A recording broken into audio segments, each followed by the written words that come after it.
Hi there, and welcome back to my channel. I am Desiree, and today we're going to be talking a little bit about leave of absence, which includes time off with pay and time off without pay, depending on your company's policy. Now, I'm going to begin by just listing some of the more popular time off with pay or leave of absence that you may be aware of. So we have medical leave, we have vacation leave, and may I say, medical leave is also in some jurisdiction called sick leave. We have vacation leave, which is normally time off with full compensation. Medical leave, it depends on the jurisdiction, is also time off with full and sometimes time off with partial compensation. Then there are statutory or contractual leave, which is called holiday with pay. That is public holidays, national holidays that you're entitled to depending on your jurisdiction. Then there is bereavement leave. Organizations grant usually with full compensation, so it's time off with pay that you will get bereavement leave. Then there is jury duty, also depending on the jurisdiction, that can be time off with pay or time off without pay. If the jurisdiction is paying you to be on the jury, then your organization may choose not to pay you. But if not, it is considered part of your civic duty and you will enjoy full compensation. Then there is maternity leave.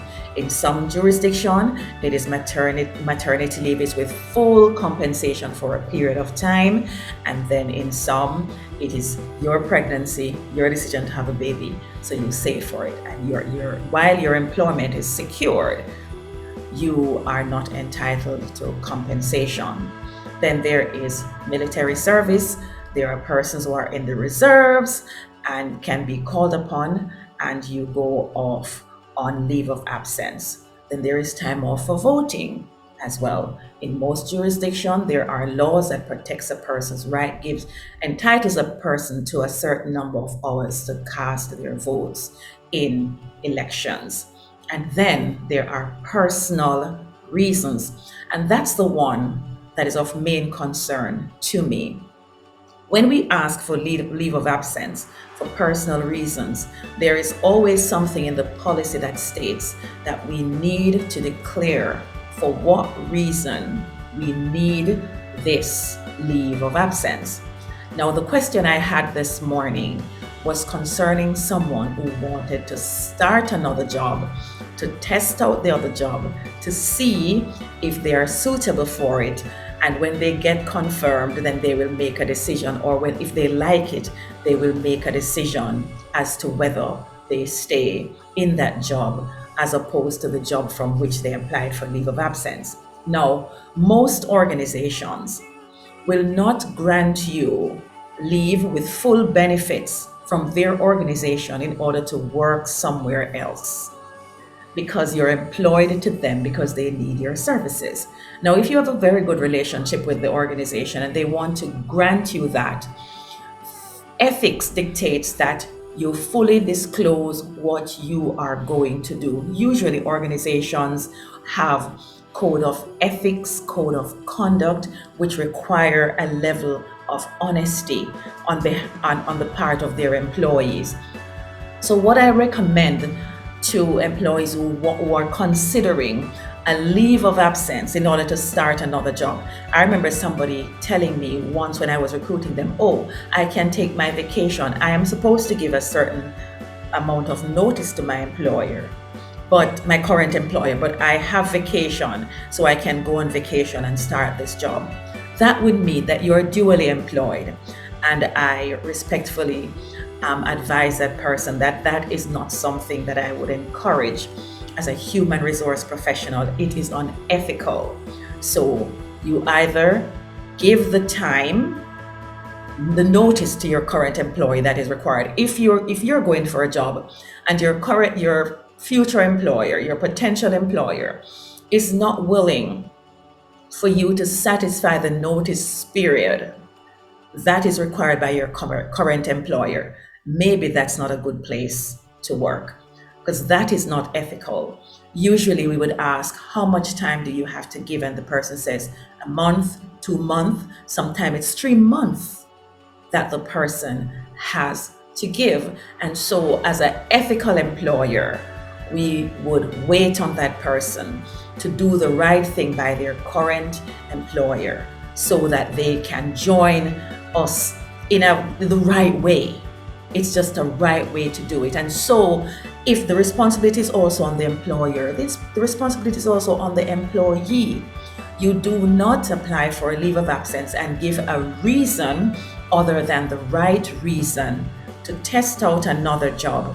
And then while you're there, you decide to fully resign so that you can stay on your new job while you were enjoying the benefits, maybe health benefits, life insurance, all the benefits, because you did not give the right reasons. When your leave of absence was approved, you did not state the correct reason why you were going. So, if you want to join another organization, it is a risk that you're taking, because you know in most jurisdictions there is a probationary period that you might fail. But that's the risk you take when you apply for another position. And so the ethical thing to do is to hand in your resignation and start the other job in an ethical way. So leave of absence, either vacation, sick leave, medical leave, or any other leave, should not be used to start another job. In other words, if your current employer allows you dual employment, that is fine. If it's in their policy, if you disclose that's what you're going to do, it is fine.